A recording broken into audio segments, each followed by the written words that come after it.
जय हिंद प्यारे साथियों, स्वागत है आप सभी का आप सभी के अपने YouTube channel target exam platform पे। देखिए साथियों, यहाँ पे उत्तर प्रदेश पुलिस परीक्षा के लिए री एग्ज़ाम जो है उसके लिए जो सिलेबस है उसी के आधारित पे ये आपके क्वेश्चन आपको सॉल्व कराए जा रहे हैं। ठीक है, तो यहाँ पे स्क्रीन के सामने पहला क्वेश्चन दिया हुआ कि निम्नलिखित में से सही विलोम युग्म नहीं है। देखिए यहाँ पे नहीं शब्द लगा। ठीक है, कौन सा विलोम युग्म नहीं है? अब ये 4 ऑप्शन दिया हुआ है यहाँ पे, तो यहाँ पे देखिए राइट ऑप्शन होगा ऑप्शन डी। ठीक है, ममता का घृणा ये तो सही है, निर्दय का सदैव होता है भी सही है, और मधुर का कटु भी सही होगा। ठीक है, ममता का घृणा भी सही होगा। तो यहाँ पे क्वेश्चन के हिसाब से ऑप्शन डी क्या ये सही नहीं है? ठीक है, अगर हम बात करें याचक का साथियों, ठीक है, याचक का विलोम शब्द क्या होगा बता सकते हैं? देखिए याचक का विलोम शब्द हो जाएगा आपका दाता। ठीक है, इसका विलोम शब्द क्या हो जाएगा? दाता होगा। चलिए अगला प्रश्न है, आर्ष इनमें से किसका विलोम शब्द है? ठीक है, आर्ष इनमें से किसका विलोम शब्द है? ठीक है, ये बताना है। 4 ऑप्शन आपके सामने हैं। यहाँ पे काफ़ी इंपॉर्टेंट क्वेश्चन दिए हैं, तो वीडियो को पूरा देखिएगा। देखिए यहाँ पे राइट ऑप्शन होगा ऑप्शन ए। ठीक है, अनार्स राइट ऑप्शन होगा। अगर हम बात करें अनार के बारे में, ठीक है, तो यहाँ पे दिया हुआ अनार, अनार का विलोम शब्द क्या हो जाएगा? आर होगा। ठीक है साथियों, क्या हो जाएगा? आर हो जाएगा। यहाँ पे कर्मठ है, तो कर्मठ का साथियों क्या हो जाएगा? आलसी। ठीक है, इसका क्या हो जाएगा साथियों? इसका हो जाएगा आलसी। काफ़ी इंपॉर्टेंट है। प्लस यहाँ पे हर्ष दिया हुआ है, तो हर्ष का क्या हो जाएगा? इसका हो जाएगा विषाद। ठीक है, इसका विलोम शब्द क्या हो जाएगा? इसका शब्द हो जाएगा विलोम शब्द विषाद हो जाएगा। काफ़ी इंपॉर्टेंट है सो उत्तर प्रदेश पुलिस परीक्षा एग्जाम के लिए। चलिए अगला क्वेश्चन देखते हैं। सो नेक्स्ट क्वेश्चन यहाँ पे है, दोपहर का समय के लिए निम्नलिखित शब्दों में से कौन सा उपयुक्त है? ठीक है, यानी कौन सा यहाँ पे सही होगा? ये 4 ऑप्शन दिया हुआ है, तो यहाँ पे देखिए ऑप्शन सी सही होगा। ठीक है, अपराह्न कहते हैं दोपहर के समय के लिए एक शब्द, यानी अनेक शब्दों के लिए एक शब्द क्या होगा? अपराह्न राइट ऑप्शन होगा। ठीक है, रात या संध्या या दिन ये तो नहीं होगा, अपराह्न यहाँ पे राइट ऑप्शन होगा। कितने लोग को मालूम है? कमेंट बॉक्स में हमें कमेंट करके बता सकता है। ठीक है, और आप किस चीज़ की तैयारी कर रहे हैं ये भी आप नीचे डिस्क्रिप्शन बॉक्स में जाके बता सकते हैं। डिस्क्रिप्शन बॉक्स में जाके आप अदर लिंक दे सकते हैं। ठीक है, जो कि आपके यूपी पुलिस से रिलेटेड यहाँ पे वीडियो प्रोवाइड कराई गई है, और कमेंट बॉक्स में हमें कमेंट करके जरूर बताना। चलिए अगला क्वेश्चन है, निम्नलिखित में से कौन सा शब्द देशज है? ठीक है, यहाँ बताना कौन सा शब्द क्या है? देशज है। यहाँ पे 4 ऑप्शन आपके सामने है, तो साथियों यहाँ पे राइट ऑप्शन होगा ऑप्शन ए। ठीक है, ठेठ। देखिए ठेठ शब्द क्या है? देशज है। आराम कैसा शब्द है साथियों? आराम हो जाएगा आपका फारसी। ठीक है, ये आपका फारसी शब्द हो गया। इंटर कैसा होगा? इंटर साथियों हो जाएगा अंग्रेजी। ठीक है, ये कैसा शब्द है? ये साथियों हो जाएगा अंग्रेजी। प्लस यहाँ पे देखिए अदावत कैसा हो जाएगा? ये आपका हो जाएगा अरबी शब्द है। अदावत कौन सा है? ये अरबी शब्द है। ठीक है, तो यहाँ पे ऑप्शन ए सही होगा। नोट करते चलिएगा, काफ़ी इंपॉर्टेंट क्वेश्चन है और बहुत ही मज़ा आएगा। चलिए नेक्स्ट क्वेश्चन है यहाँ पे, निम्नलिखित में से कौन सा शब्द सर्वनाम नहीं है? अब देखिए यहाँ पे नहीं शब्द लगा। ठीक है, तो काफ़ी इंपॉर्टेंट है जहाँ पे नहीं शब्द लगा और पूछ रहा है सर्वनाम। ठीक है, शब्द नहीं है। 4 ऑप्शन आपके सामने यहाँ पे, तो साथियों यहाँ पे देखिए ऑप्शन सी सही होगा। ठीक है, नहीं शब्द। अगर हम बात करें नहीं शब्द क्या है? सर्वनाम है तथा अन्य शेष सभी सर्वनाम के उदाहरण हैं। ठीक है, कोई ए भी सर्वनाम होगा, आप ए भी सर्वनाम है, तुम ए भी सर्वनाम है। ठीक है, तो नहीं कौन सा है? यही सर्वनाम यहाँ पे नहीं है। ठीक है, तो ऑप्शन सी यहाँ पे देखिए सही होगा। आप नोट करते चलिएगा। चलिए अगला प्रश्न है साथियों आपकी स्क्रीन के सामने, चावल का दाम काफ़ी बढ़ गया है। ठीक है, और इस वाक्य में कौन सी संज्ञा है? अब यहाँ पे बताना है कौन सी संज्ञा है। 4 ऑप्शन आपके सामने है, तो साथियों और इस वाक्य में चावल संज्ञा, अगर हम बात करें संज्ञा के बारे में तो क्या होगा? दाम काफ़ी चावल बढ़ना। संज्ञा कौन सा होगा यहाँ पे साथियों? यहाँ पे देखिए चावल क्या है? ये संज्ञा हो जाएगी। कौन सी संज्ञा है साथियों? ये भी कभी कभी पूछता है साथियों, तो द्रव्यवाचक संज्ञा। कौन सी है? द्रव्यवाचक संज्ञा होगी साथियों ये ध्यान देना, आपके एग्जाम में कई बार ये पूछा गया है। ज्ञात हो कि जिस संज्ञा से नाप तौल वाली वस्तु का या किसी धातु, द्रव या पदार्थ का बोध होता है उसे द्रव्यवाचक संज्ञा कहलाती है। जैसे अगर हम बात करें तो तांबा, ठीक है, ये तांबा भी पूछ सकता है। साथ में आपने नाम सुना होगा पीतल, ठीक है, पीतल भी द्रव्यवाचक संज्ञा हो जाएगी। चावल, ठीक है, चावल द्रव्यवाचक संज्ञा है। प्लस यहाँ पे अगर जोड़ दें घी, ठीक है साथियों, घी भी हो जाएगी। प्लस तेल, ठीक है, ये तेल भी आपके द्रव्यवाचक है। जैसे अगर यहाँ पे दे दे सोना, ठीक है, तो सोना भी होगा। और लोहा, ठीक है, लोहा भी क्या है, ये भी द्रव्यवाचक संज्ञा होगी। चलिए अगला क्वेश्चन है यहाँ पे कोविद, ठीक है, कोविद का पर्यायवाची शब्द कौन सा होगा। यहाँ पे एक शब्द दिया हुआ है कोविद, नाम आपने सुना है, कई बार ये भी क्वेश्चन पूछता और मालूम यहाँ पे नहीं होता। देखिए तो यहाँ पे राइट ऑप्शन होगा ऑप्शन बी। कोविद का जो पर्यायवाची शब्द है वो विद्वान है। अगर हम यहाँ पे बात करें पताका का, ठीक है, पताका का पर्यायवाची शब्द क्या हो जाएगा, ध्वजा, ठीक है, यहाँ पे पताका का क्या हो जाएगी, ध्वजा, जिसे हम झंडा भी कहते हैं, ठीक है, झंडा भी है। यहाँ पे देखिए केतु, केतु का नाम सुना आपने, ठीक है, केतु ये भी है। उसके बाद तुरंत, तुरंत भी हो जाएगा। प्लस झटपट, शीघ्र, अविलंब, बेरहम, ठीक है। चलिए बेरहम का अगर हम बात करें तो बेरहम की क्या हो जाएगी, बेदर्द, बेदर्द ये हो गया, ठीक है।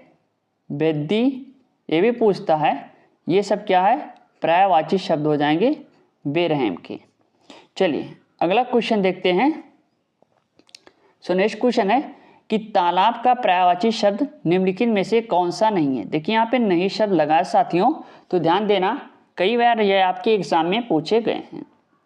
तो साथियों यहाँ पे ऑप्शन डी सही होगा, रत्नाकर। देखिए रत्नाकर तालाब का पर्यायवाची नहीं है, अन्य तीनों विकल्प तालाब के पर्यायवाची। रत्नाकर के जो पर्यायवाची हो जाएंगे इसमें आपका जोड़ा जाएगा पयोनिधि, ठीक है, पयोनिधि ये रत्नाकर का पर्यायवाची शब्द है।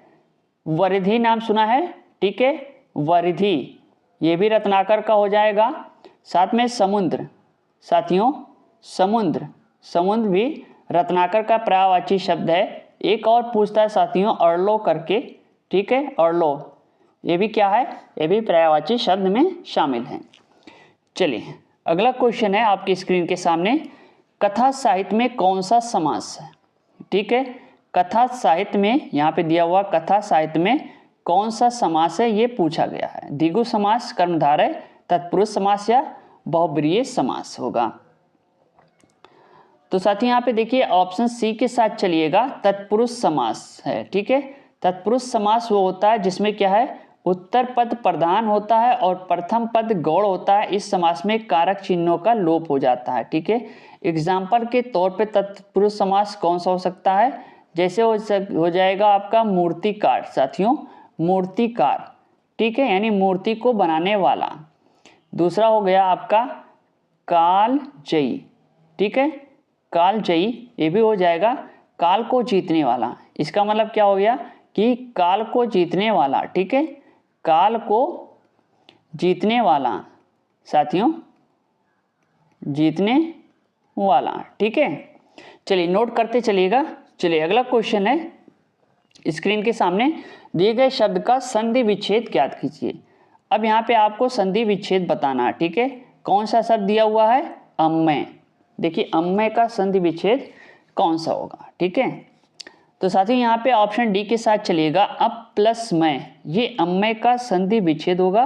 और अम्बय में कौन सी संधि है, साथियों कभी पूछता है इसमें कौन सी संधि लगी हुई। तो साथियों यहाँ पे आपके क्या हो जाएगा, व्यंजन संधि, ठीक है। कौन सी संधि है, व्यंजन संधि है साथियों, ये ध्यान देना, व्यंजन संधि यहाँ पे लगी हुई है, ठीक है। चलिए अगला क्वेश्चन है, कालपांत का संधि विच्छेद निम्नलिखित में से क्या होगा, ठीक है। यहाँ पे दिया हुआ है कालपांत का संधि विच्छेद बताना है।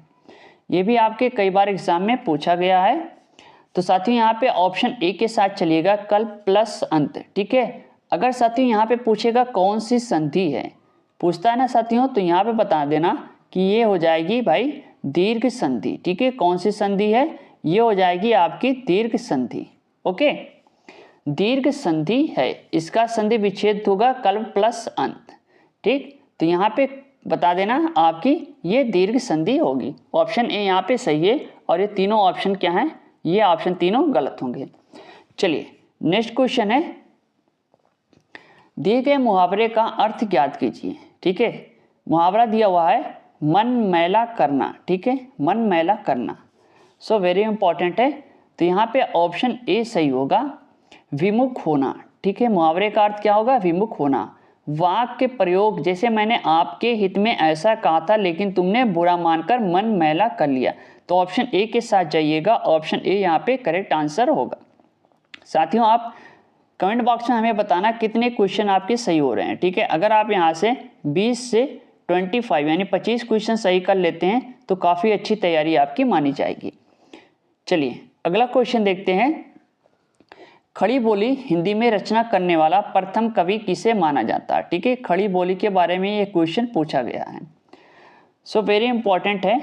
तो साथियों यहाँ पे राइट ऑप्शन होगा ऑप्शन बी के साथ चलिएगा, खड़ी बोली ऑप्शन बी, अमीर खुसरो यहाँ पे राइट ऑप्शन है। ठीक है, खड़ी बोली के लिए काफ़ी इंपॉर्टेंट है, ये आपके कई बार एग्जाम में रिपीट हुए। चलिए नेक्स्ट क्वेश्चन देखते हैं, निम्नलिखित शब्दों में शुद्ध वर्तनी शब्द का चयन कीजिए। ठीक है, देखिए यहाँ पे साथियों अगर हम कनिष्ठ की बात करें तो ये गलत होगा, कनीय भी गलत होगा। साथ में यहाँ पे देखते हैं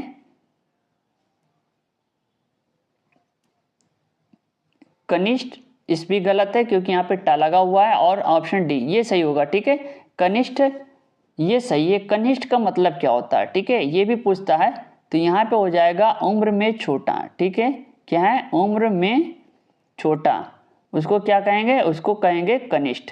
ठीक है, ये आप नोट कर लेना, काफ़ी में भी नोट कर लीजिएगा, काफ़ी इंपॉर्टेंट है आपके एग्जाम के लिए। चलिए अगला क्वेश्चन देखते हैं साथियों। सो नेक्स्ट क्वेश्चन है स्क्रीन के सामने, उस मूल ध्वनि को यानी जिसके खंड ना हो सके। ठीक है, जिसके खंड ना हो सके तो उसे क्या कहते हैं। तो साथियों यहाँ पे राइट ऑप्शन होगा ऑप्शन डी। ठीक है, वर्ण के साथ जाइएगा, वर्ण मूल ध्वनि के खंड नहीं होते। ठीक है, ये ऑप्शन डी यहाँ पे सही है, ऑप्शन डी को यहाँ पे लॉक कर लेना। चलिए अगला क्वेश्चन देखते हैं साथियों। नेक्स्ट क्वेश्चन है आपकी स्क्रीन के सामने, बल शब्द के साथ सही उपसर्ग कौन सा है। ठीक है, सही उपसर्ग यहाँ पे बताना है। देखिए यहाँ पे राइट ऑप्शन होगा प्र लगा हुआ है। ठीक है, सही उपसर्ग क्या हो जाएगा, ये आपका हो जाएगा प्र, सही उपसर्ग है। प्र उपसर्ग प्लस बल, ये कैसे है, देखिए देखिए यहाँ पे बल, ठीक है, प्लस प्रबल ना। ठीक है, तो यहाँ पे क्या है, ये प्र क्या है, ये आपका उपसर्ग लगा हुआ है। ठीक है, चलिए अगला क्वेश्चन देखते हैं साथियों, रसमंजरी किस कवि की कृति है। ठीक है, यहाँ पे देखिए रसमंजरी किस कवि की कृति मानी जाती है। तो साथियों यहाँ पे ऑप्शन सी के साथ चलिएगा, नंद दास राइट ऑप्शन होगा। देखिए रसमंजरी एक लघु प्रेमाखात्य काव्य है, कौन सा है, ये भी पूछता है आपकी, प्रेमाखात्य। ठीक है, प्रेमाखात्य काव्य है, ये काव्य है। ओके, और जो अष्टचाप के सबसे छोटे कवि नंददास द्वारा रचित है। ठीक है, ये किसके हैं, अष्टचाप, नाम सुना होगा अष्टचाप, ये भी आपके क्वेश्चन में कई बार पूछता है, इसी के कवि ये माने जाते हैं। चलिए अगला क्वेश्चन है, निम्नलिखित में से कौन सा निबंध हजारी प्रसाद द्विवेदी का नहीं है। देखिए यहाँ पे नहीं शब्द लगा है, सो वेरी इंपॉर्टेंट है, अगर यहाँ पे नहीं शब्द लगा, ठीक है, नहीं लगा ना, ठीक है। चलिए क्वेश्चन पूछ रहा है कौन सा निबंध हजारी प्रसाद द्विवेदी का नहीं है। तो ये चार ऑप्शन यहाँ पे आपके सामने दिया हुआ है। तो साथियों यहाँ पे राइट ऑप्शन होगा ऑप्शन डी, वृत्त एवं विकास। देखिए अशोक के फूल, कुटस्थ तथा विचार प्रवाह, ये तीनों हजारी प्रसाद द्विवेदी के निबंध हैं। ये भी सही है ऑप्शन का, आपका कुटस्थ भी सही है और प्रवाह भी सही होगा। ठीक है, चलिए अगला क्वेश्चन देखते हैं। सो नेक्स्ट क्वेश्चन है, दिए गए शब्द का पुल्लिंग शब्द ज्ञात कीजिए। अब यहाँ पे बताना है आपको कौन सा इसमें पुल्लिंग शब्द है, गोली, गोला या गोलनी या फिर गोल। तो साथियों यहाँ पे ऑप्शन बी के साथ जाइएगा, ठीक है। देखिए ग्वाला, ये ग्वालिन का पुल्लिंग वाला ग्वाला होगा और ग्वाला का अर्थ होता है कि गाय चराने वाला, ठीक है। इसका अर्थ होता है गाय चराने वाला, ठीक है, गाय चराने वाला साथियों, इसका अर्थ होगा गाय चराने वाला और इसका पुल्लिंग ग्वाला है, ठीक है। अगर हम बात करें ग्वालिन का पुल्लिंग क्या हो जाएगा, ग्वालिन का हो जाएगा ग्वाला, ठीक है, इसका ग्वाला शब्द हो जाएगा पुल्लिंग। चलिए अगला क्वेश्चन है साथियों, किस शहर को सांस्कृतिक राजधानी के रूप में जाना जाता है। सो वेरी इंपॉर्टेंट क्वेश्चन है, यहाँ पे ध्यान दें। तो साथियों यहाँ पे देखिए 4 ऑप्शन दिया हुआ है, ठीक है, बस्ती, मथुरा, वाराणसी या बांदा। ये आपके एग्जाम में कई बार पूछे गए हैं साथियों। तो साथियों यहाँ पे ऑप्शन सी के साथ चलिएगा, वाराणसी राइट ऑप्शन होगा, ठीक है। वाराणसी का पुराना नाम क्या है साथियों, एक बार क्वेश्चन में पूछता है तो वाराणसी का पुराना नाम आपका हो जाएगा काशी हो जाएगा, ठीक है। सभी को नाम मालूम होना चाहिए।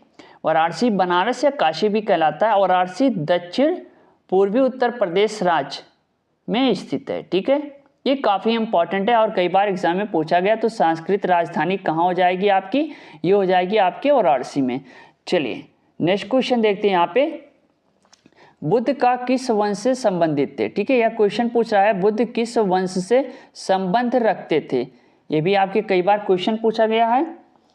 तो साथियों यहाँ पे ऑप्शन सी के साथ चलेगा, शाक्य राइट ऑप्शन हो जाएगा, ठीक है। यानी बुद्ध का जन्म का नाम क्या था, किसी को मालूम है? चलिए हम बता रहे हैं, इनका जन्म का नाम था सिद्धार्थ, ठीक है, जन्म का नाम सिद्धार्थ था और पिता का राजा शुद्धोधन कपिलवस्तु के राजा थे, ठीक है। चलिए अच्छा, इसलिए बुद्ध शाक वंश कहलाए, क्यों? क्योंकि शुद्धोधन के पिता का नाम शाक्य था, ये भी ध्यान देना। तो ये शाक वंश के थे, इतना ही काफ़ी इंपॉर्टेंट आपके यूपी पुलिस के लिए, ठीक है। इनके बचपन का नाम सिद्धार्थ था। चलिए अगला क्वेश्चन देखते हैं साथियों, प्रथम बौद्ध परिषद कहाँ आयोजित हुई थी, ठीक है। यहाँ पे सबसे पहले जो बौद्ध परिषद थी वो कहाँ आयोजित की गई साथियों, ये क्वेश्चन पूछ रहा है। तो साथियों यहाँ पे राइट ऑप्शन होगा ऑप्शन सी, राजगृह। देखिए राजगृह आधुनिक क्या है, इसको राजगीर कहते हैं। अच्छा राजगृह है कहाँ पे, तो ये आपकी हो जाएगी बिहार में, ठीक है, बिहार में है, काफ़ी इंपॉर्टेंट है। और ये प्रथम वर्षा ऋतु में इस तरह की सभा सबसे पहले होती थी। कब होती थी? प्रथम वर्षा ऋतु में, ठीक है, प्रथम वर्षा ऋतु में। ये काफ़ी इंपॉर्टेंट है, ये आपके कई बार एग्जाम में पूछा गया है, तो इसको नोट कर लेना। चलिए अगला क्वेश्चन है, जैन धर्म का पहला तीर्थंकर किसे माना जाता है, ठीक है। सबसे पहले तीर्थंकर कौन थे? तो यहाँ पे ऑप्शन सी के साथ चाहिएगा, ऋषभ देव राइट ऑप्शन होगा, ठीक है। अगर बात करें तो पार्श्वनाथ को 30 साल की आयु में वैराग उत्पन्न हुआ, जिस कारण वो गृह त्याग कर सन्यासी हो गए। जैन धर्म के संस्थापक और पहले तीर्थंकर कौन कौन थे? ऋषभ देव। ये काफ़ी इंपॉर्टेंट है। चलिए नेक्स्ट क्वेश्चन पढ़ते हैं, भारत की संविधान सभा का संवैधानिक सलाहकार कौन था? तो साथियों यहाँ पे देखिए VN राव के साथ जाइएगा, VN राव राइट ऑप्शन होगा। काफ़ी इंपॉर्टेंट क्वेश्चन है आपके एग्जाम के दृष्टिकोण से, ठीक है। इनका पूरा नाम था बेनेगल नरसिम्हा राव, एक भारतीय प्रशासनिक सेवा के अधिकारी थे और अंतर्राष्ट्रीय न्यायालय के न्यायाधीश थे। इन्होंने भारतीय संविधान के प्रथम प्रारूप का निर्माण किया था। ये भी क्वेश्चन पूछता है, तो यहाँ पे साथियों बताना कि प्रथम प्रारूप का, ठीक है, प्रथम प्रारूप का इन्होंने निर्माण किया था। ये भी काफ़ी इंपॉर्टेंट है और कई बार क्वेश्चन में आपके पूछा गया है। चलिए नेक्स्ट क्वेश्चन है, प्रेस की स्वतंत्रता भारतीय संविधान के किस अनुच्छेद से मिलती है? यहाँ पे 19, 21, 14 या फिर 16, ठीक है। चलिए यहाँ पे देखते हैं कौन सा ऑप्शन सही होगा। तो साथियों यहाँ पे राइट ऑप्शन होगा ऑप्शन ए 19 के साथ चाहिएगा। देखिए यहाँ पे अनुच्छेद 19 में भारतीयों को दिए गए अभिव्यक्ति की आज़ादी के मूल अधिकार से सुनिश्चित है, ठीक है। इसमें एक आज़ादी दी गई है, भारत के अभिव्यक्ति की आज़ादी, ठीक है, अभिव्यक्ति की आज़ादी काफ़ी इंपॉर्टेंट है, नोट कर लेना। फिलहाल यहाँ पे ऑप्शन ए के साथ चलिएगा। चलिए अगला क्वेश्चन है, राष्ट्रपति ने अब तक कितनी बार राष्ट्रीय आपातकाल की घोषणा की है साथियों? तो प्यारे साथियों यहाँ पे राइट ऑप्शन होगा ऑप्शन सी के साथ चाहिएगा, ये 3 बार हुआ। ठीक है, पहला हुआ था 26 अक्टूबर 1962 में, डेट याद रखिएगा 1962 में, और दूसरा हुआ था 3 दिसंबर 1971 में। ठीक है, और चौथा हुआ था 25 जून 1975 में। ठीक है, ये हुआ था आपके आंतरिक अशांति के मामले में, आंतरिक, ठीक है, आंतरिक साथियों अशांति, ठीक है साथियों, अशांति के मामले में ये हुआ था। साथ में अगर 1971 के बारे में बात करें तो इंदिरा गांधी के प्रथम शासनकाल में हुआ था, यहाँ पे 1962 में। ठीक है, चलिए यहाँ पे ऑप्शन सी राइट ऑप्शन होगा, 1962, 1971 और 1975 में। ये तीनों आप नोट कर लेना, ये काफ़ी इंपॉर्टेंट है।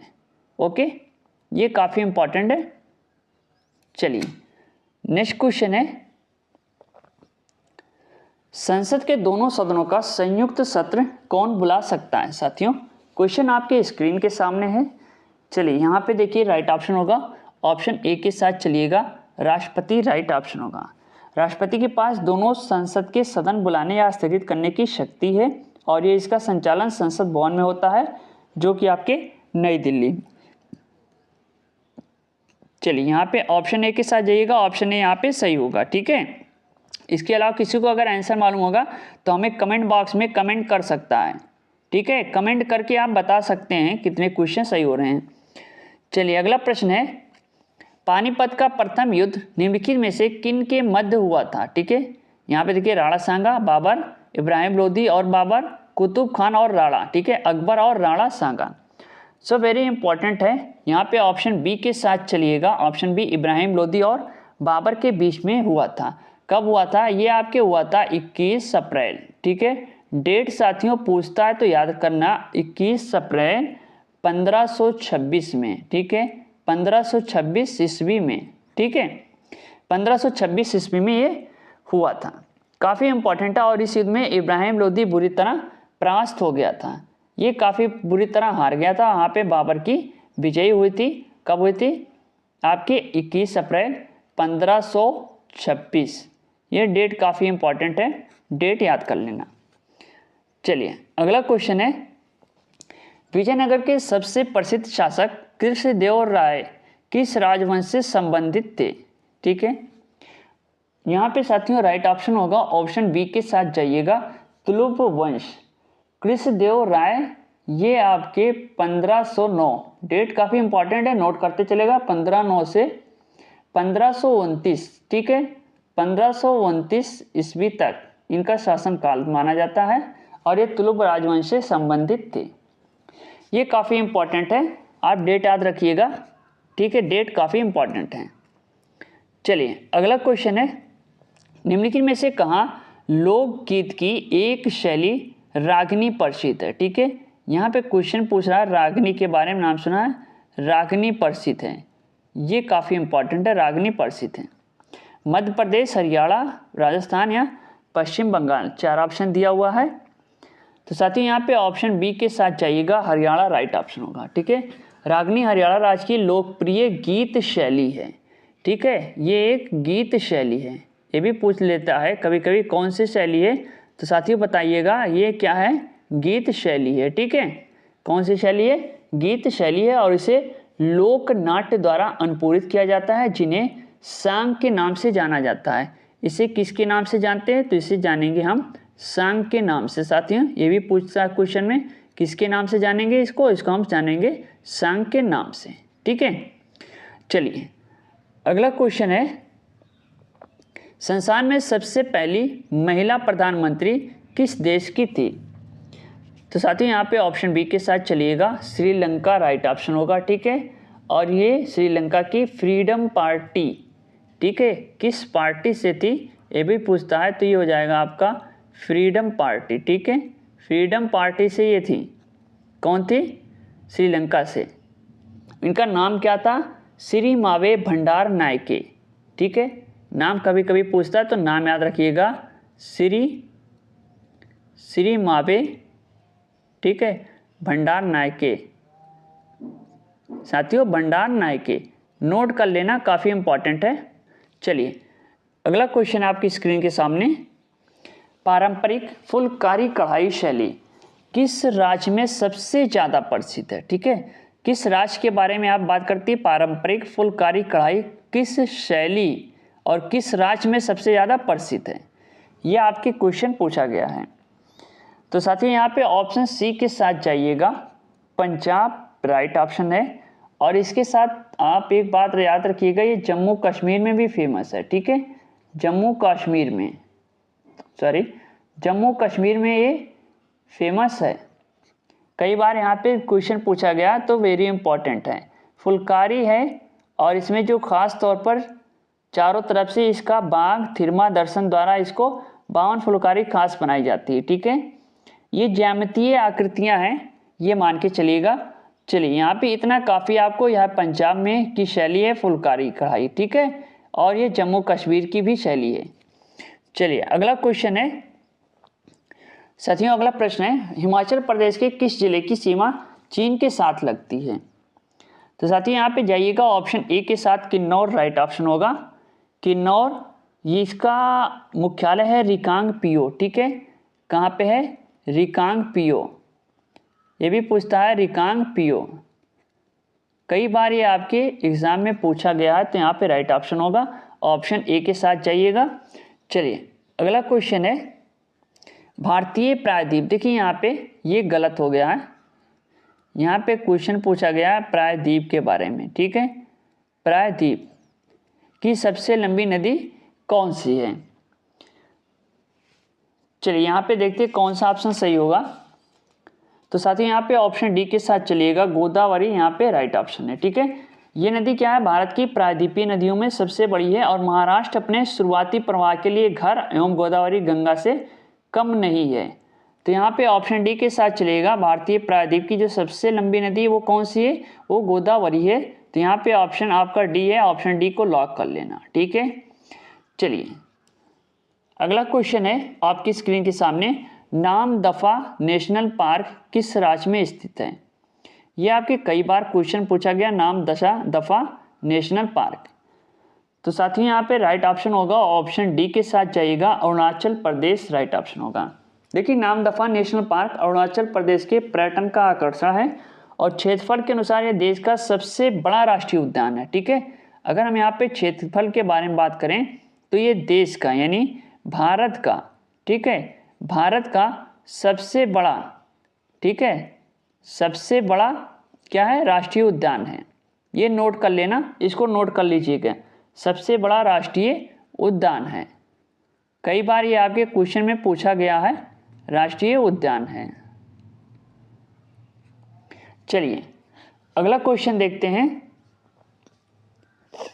कौन से संवैधानिक संशोधन के अंतर्गत भारत में पंचायती राज को संवैधानिक आधार प्रदान किया गया? ठीक है, संवैधानिक आधार प्रदान किया गया। तो यहाँ पे राइट ऑप्शन होगा ऑप्शन डी, 73वें संविधान संशोधन के द्वारा, ठीक है, राज्य को संवैधानिक आधार प्रदान किया गया था। ये काफ़ी इंपॉर्टेंट है। चलिए यहाँ पे देखिए एक क्वेश्चन पूछ रहे हैं, किस डेट में इसको लागू किया गया? अगर किसी को मालूम होगा तो हमें कमेंट बॉक्स में कमेंट करके बता सकता है। फिलहाल यहाँ पे ऑप्शन डी के साथ चलिएगा, ऑप्शन डी यहाँ पे राइट ऑप्शन है। चलिए प्यारे साथियों, अगला क्वेश्चन है आपकी स्क्रीन के सामने, झूम कृषि अभी भी कहाँ प्रचलित है? ठीक है, कहाँ पे ये प्रचलित है? तो राइट ऑप्शन होगा ऑप्शन ए, मिजोरम में। ये कृषि एक आदिम प्रकार की कृषि है जिसमें वृक्षों, इसमें होता क्या है कि एक जगह के वृक्ष को काट कर, ठीक है, इसको हम काट देते हैं और यहाँ पे हम क्या करते हैं, खेती करते हैं। ठीक है, खेती करते हैं, फिर अगले साल इसको हम छोड़ देते हैं और दूसरी जगह क्या है, वृक्षों को इसको काट के फिर हम यहाँ इस जगह पे खेती करते हैं। ठीक है, इस तरह से इसको फिर छोड़ देते हैं, फिर वृक्षों को काटते जाते हैं और खेती करके उसे छोड़ते जाते हैं। उसी को हम क्या कहेंगे, झूम कृषि कहेंगे, जो कि आपके मिजोरम राज्य में अभी भी ये चल रही है। ठीक है, चलिए अगला क्वेश्चन है, निम्नलिखित में से कौन सा शहर सुदूर पूर्व में स्थित है? देखिए यहाँ पे ऑप्शन ए के साथ चलेगा, लखनऊ यहाँ पे राइट ऑप्शन होगा। ठीक है, किन किन लोगों का यहाँ पे ऑप्शन सही था वो हमें कमेंट बॉक्स में कमेंट करके बता सकते हैं। सो वेरी इंपॉर्टेंट है, नोट भी कर लेना, कई बार ये आपके एग्जाम में पूछे गए क्वेश्चंस हैं। चलिए अगला प्रश्न है, निम्नलिखित में से कौन सा जिला उत्तर प्रदेश के तराई क्षेत्र में नहीं है? चलिए यहाँ पे देखते हैं, तो यहाँ पे राइट ऑप्शन होगा ऑप्शन डी के साथ चलिएगा, हरदोई। ठीक है, ये तराई क्षेत्र में स्थित नहीं है। तराई क्षेत्र में आपके भारत के नेपाल एवं भूटान में स्थित हिमालय के आधार के दक्षिण में स्थित क्षेत्रों को कहते हैं। ठीक है, हरदोई तराई क्षेत्र में शामिल नहीं है, यानी तराई क्षेत्र उसे कहते हैं जो आपके नेपाल एरिया में, ठीक है, नेपाल के पास या प्लस भूटान, भूटान नाम सुना है? चलिए भूटान से जो लगे हुए हैं, लगी हुई जो सीमा है उसे क्या कहेंगे? उसे कहेंगे तराई क्षेत्र। ठीक है, उसी को कहेंगे तराई क्षेत्र। ये काफ़ी इंपॉर्टेंट है और कई बार क्वेश्चन पूछा गया है। हरदोई यहाँ पे नहीं है, तो यहाँ पे राइट ऑप्शन डी सही होगा। चलिए अगला प्रश्न है, निम्नलिखित दलों में से कौन सा सतलज घाटी में पड़ता है? ठीक है, देखिए यहाँ पे दलों नहीं, यहाँ पे दर्रों, ओके सॉरी, दर्रों में कौन सा सतलज घाटी में पड़ता है, ये क्वेश्चन पूछा गया है। सो वेरी इंपॉर्टेंट है, तो यहाँ पे राइट ऑप्शन है ऑप्शन सी के साथ चलिएगा साथियों, शिपकिला यहाँ पे राइट ऑप्शन होगा। ठीक है, सतलज नदी भारत में इसी दर्रे से होकर प्रवेश करती है। कौन सी नदी यहाँ से जो निकलती है उसका नाम है सतलज नदी। ठीक है, सतलज नदी, ये भी कई बार क्वेश्चन पूछा है, नोट कर लेना, जो इसी दर्रे से होकर भारत में प्रवेश करती है और भारत के हिमाचल प्रदेश को तिब्बत से जोड़ता है। ठीक है, ये भारत के क्या है, हिमाचल प्रदेश को, हिमाचल प्रदेश को ये किससे जोड़ेगा? ये जोड़ देता है तिब्बत से। ठीक है, तो ये भी क्वेश्चन में पूछेगा, तो ये भी क्वेश्चन में याद कर लेना, तिब्बत से जोड़ता है हिमाचल प्रदेश को, प्लस यहाँ से इसको इसने तिब्बत से जोड़ दिया। ठीक, चलिए अगला क्वेश्चन देखते हैं, निम्नलिखित में से वो पर्वत श्रेणी कौन सी है जो भारत में सबसे पुरानी है? ठीक है, सबसे पुरानी पर्वत श्रेणी यहाँ पे बताना है आपको। चलिए कौन सी है? तो साथियों यहाँ पे राइट ऑप्शन होगा ऑप्शन सी के साथ चलेगा, आरावली यहाँ पे राइट ऑप्शन है। ठीक है, अब यहाँ पे देखिए आरावली है कहाँ पे? ठीक, तो ये है आपके राजस्थान में, ये भी क्वेश्चन पूछता है, तो यहाँ पे राजस्थान में है। राजस्थान के कहाँ पे है? तो ये उत्तर से दक्षिण दो भागों में इसको बंटना है।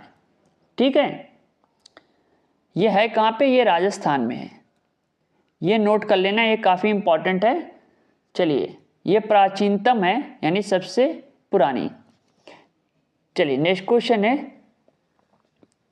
पश्चिम बंगाल की सीमाएं कितने देशों के साथ लगती हैं? चलिए यहाँ पे देखते हैं कौन सा ऑप्शन आपका सही होगा। पश्चिम बंगाल के बारे में यहाँ पे क्वेश्चन पूछा गया है। ठीक है,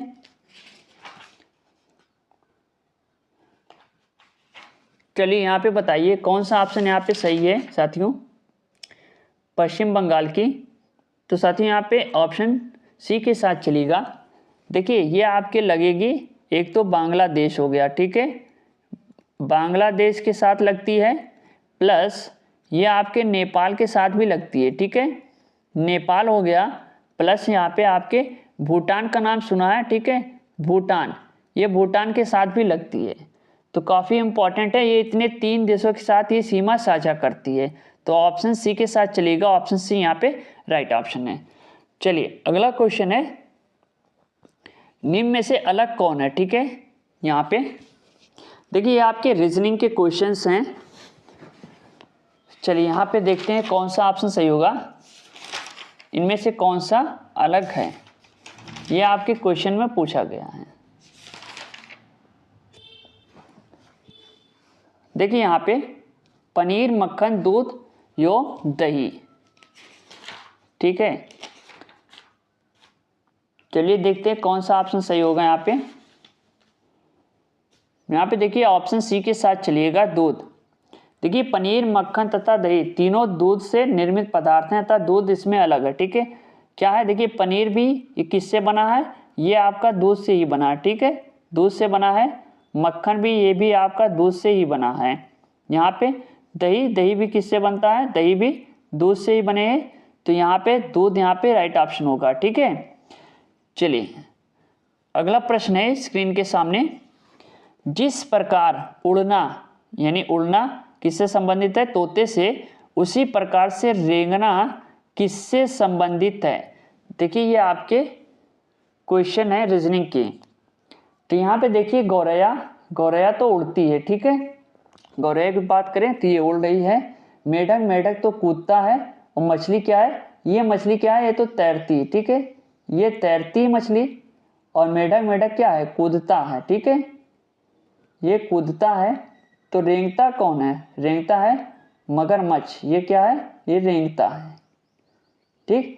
तो ऑप्शन बी के साथ चलिएगा, ऑप्शन बी यहाँ पे सही होगा। रेंगना किससे संबंधित है, ये रेंगना आपका संबंधित हो जाएगा मगरमच्छ से, ठीक है।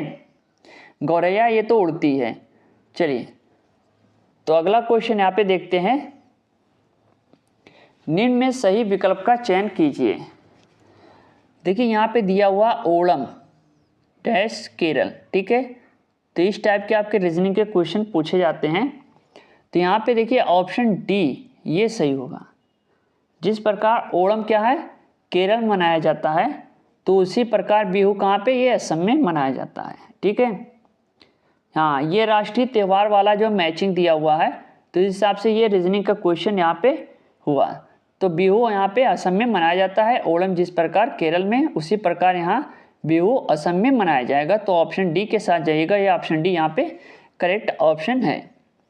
चलिए अगला क्वेश्चन है, निम्न में से सही विकल्प का चयन कीजिए। देखिए पाखंड, ईमानदारी, पाखंड का उल्टा क्या है, ईमानदारी।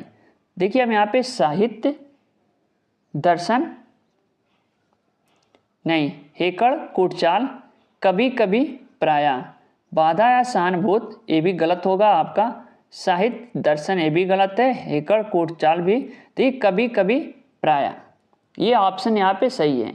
जिस प्रकार पाखंड और ईमानदारी ये एक दूसरे क्या है, विपरीत हैं, यानी उल्टा शब्द हैं ये, ठीक है, ये विपरीत शब्द हैं, याद कर लीजिएगा इस तरह से। ये भी राइट ऑप्शन होगा, कभी कभी मतलब प्रायः, हमेशा, ओके। तो ऑप्शन सी के साथ चलिएगा, यहाँ पे ऑप्शन सी सही होगा। चलिए अगला क्वेश्चन है, निम्न में से सही विकल्प का चयन कीजिए। जैसे हिटलर, हिटलर कहाँ से संबंधित था, हिटलर था जर्मनी से संबंधित, ठीक है। तो शेक्सपियर इंग्लैंड, ये तो गलत होगा, ठीक है। मुसोलिनी, मुसोलिनी इटली, जी हाँ बिल्कुल सही है, मुसोलिनी इटली से संबंधित था।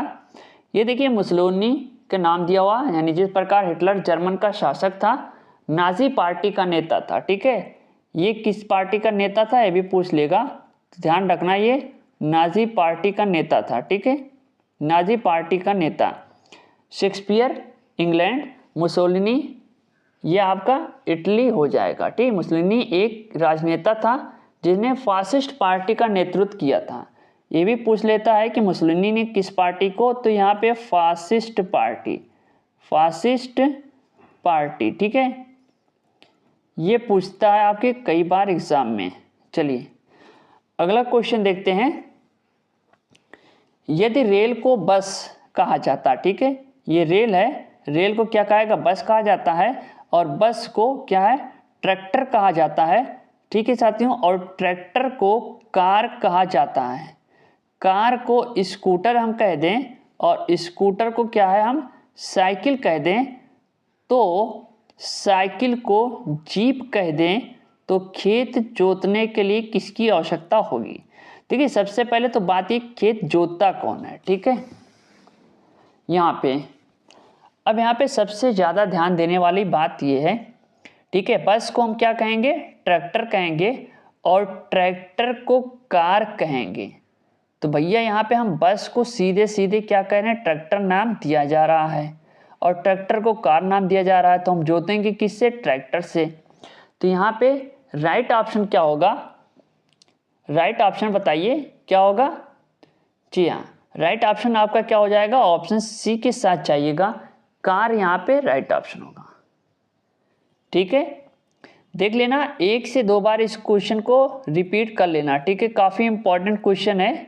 यहाँ पे ट्रैक्टर को कार कहा जाता है, तो यहाँ पे क्या होगा, ट्रैक्टर से जोतते हैं तो कार को हम ट्रैक्टर कहेंगे, तो यहाँ पे कार राइट ऑप्शन है।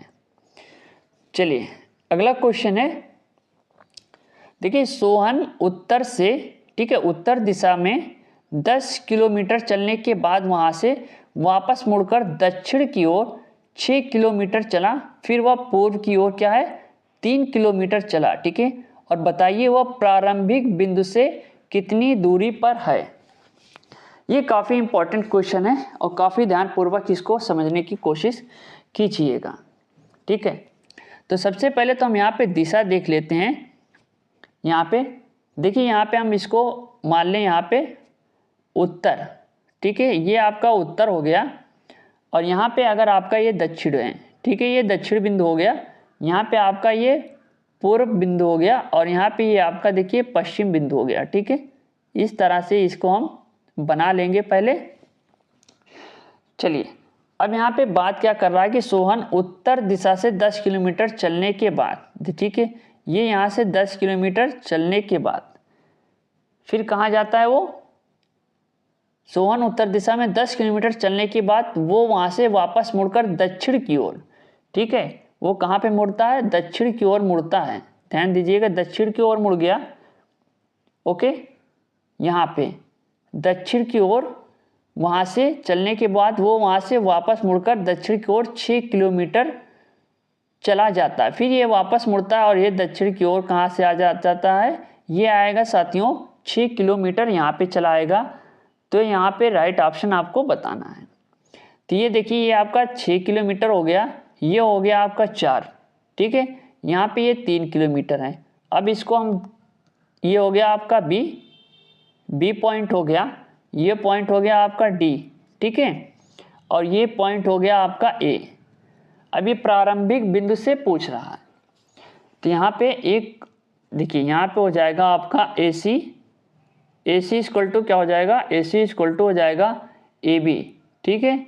ए बी हो जाएगा A B minus B C, तो यहाँ पे हो जाएगा 10 माइनस 6 बराबर कितना हो गया, 4 किलोमीटर ये निकल के आ रहा है, ठीक है।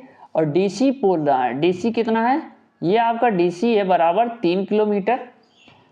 तो यहाँ पे हम इसको वर्ग में कन्वर्ट कर दे रहे हैं, ठीक है, रूट निकाल दे रहे हैं। तो रूट हो जाएगा आपका 4 का होल स्क्वायर हो जाएगा प्लस यहाँ पे 3 का, ठीक है, ये 3 का होल स्क्वायर हो गया। तो यहाँ पे हो गया आपका 16 प्लस 9 कितना हुआ, ये 24 हो गया, ठीक, 24 है। तो 24 का 25 का अंडर रोल यहाँ पे कर दिए, तो ये हो जाएगा आपका 5 किलोमीटर। तो यहाँ पे राइट ऑप्शन हो जाएगा ऑप्शन बी के साथ जाइएगा, ऑप्शन बी यहाँ पे राइट ऑप्शन होगा, ठीक है। अगर नहीं समझ में आया होगा तो हम दोबारा इसको भी समझा सकते हैं। चलिए अगला क्वेश्चन है, निम्न में से सही विकल्प का चयन कीजिए। देखिए भार किलोग्राम, भार किससे संबंधित है, किलोग्राम से। तो यहाँ पे राइट ऑप्शन होगा ऑप्शन बी। दूरी किससे संबंधित है, किलोमीटर से, ठीक है। यानी दूरी को हम किससे मापते हैं, किलोमीटर से मापते हैं, और भार को हम किससे नापते हैं, किलोग्राम से, इसी से मापते हैं ना, ठीक है। ये आपके रीजनिंग के क्वेश्चन है।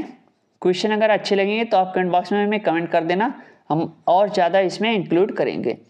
चलिए साथियों अगला क्वेश्चन है, यदि आज बुधवार है तो आगामी रविवार के 25 दिन बाद कौन सा दिन होगा, ठीक है। 25 दिन के बाद ये क्वेश्चन पूछ रहा है। तो साथियों यहाँ पे देखते हैं, आज का दिन बुधवार, ठीक है, आज का दिन क्या है, देखिए आज क्या है, आज ये है आपका बुधवार, ओके, ये आज का आपका बुधवार होगा। आगामी, यहाँ क्वेश्चन पूछ रहा है आगामी 25 दिन के बाद, ठीक है, 25 दिन के बाद, 25 दिन के बाद। अब इसको निकाल लेंगे, यहाँ पे +4 जोड़ देंगे, रविवार, ठीक है, रविवार +4, ये हो गया। तो यहाँ पे आपका निकल के चला आएगा बृहस्पतिवार, ठीक है, बृहस्पतिवार हो गया। और 25 दिन में विषम दिनों की संख्या कितनी होगी ये हमें देखना है। तो हम यहाँ पे निकाल देंगे 25/7 बराबर क्या है 3 सप्ताह। ये तो 3 सप्ताह निकल आया और यहाँ पे प्लस 4 विषम दिन छोड़ देंगे, ठीक है। 4 क्या है ये आपके विषम दिन हो जाएंगे। यहाँ पे साथियों ये विषम दिन हो गए, ये नोट करना, ये विषम दिन हो गए। तो यहाँ पे आपका आंसर क्या आ जाएगा, यहाँ पे आंसर आ जाएगा आपका ऑप्शन सी, ठीक है, बृहस्पतिवार। यहाँ पे देखिए राइट ऑप्शन है और इस फार्मूले से हमने इसको निकाला है, आप लोग भी इसको निकाल सकते हैं। चलिए अगला क्वेश्चन है, यदि P का अर्थ साथियों यहाँ पे यदि P का अर्थ प्लस है और Q का अर्थ माइनस है, R का अर्थ यहाँ पे भाग है और S का अर्थ गुणा है, तो दिए गए समीकरण का मान ज्ञात कीजिए। देखिए यहाँ पे दिया हुआ है 16 और प्लस S। अब यहाँ पे S का अर्थ क्या है, S का अर्थ हो जाएगा गुणा, ठीक है। तो हम यहाँ पे ले लेते हैं, पहले गुणा हो गया 60 R का अर्थ क्या है, R का अर्थ है यहाँ पे देखिए भाग हो जाएगा, ठीक है, यहाँ पे भाग हो जाएगा। उसके बाद आ जाएगा 10 Q का अर्थ क्या है, ये माइनस है तो यहाँ पे माइनस हो गया।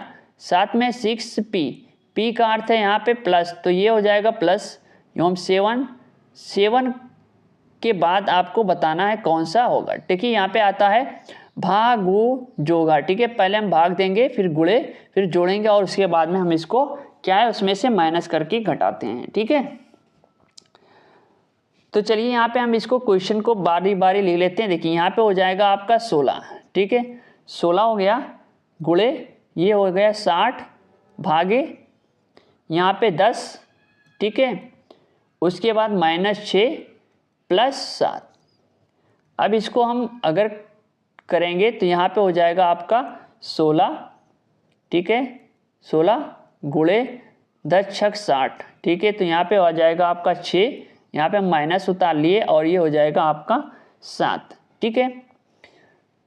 देखिए 16 छक्का यहाँ पे 96 ये 96 हो जाएगा। तो यहाँ पे -6 किए और ये -7 हो गया, ठीक है। इसको कैंसिल यानी क्लियर करने के बाद हमें यहाँ पे 90 माइनस करने के बाद 90 + 7, ठीक है, ये आंसर हो गया 97। अब यहाँ पे चलिएगा 97, इसके साथ चलिएगा, यही ऑप्शन सही होगा। चलिए मिलते हैं नेक्स्ट वीडियो के साथ। थैंक यू, धन्यवाद, जय हिंद, जय भारत।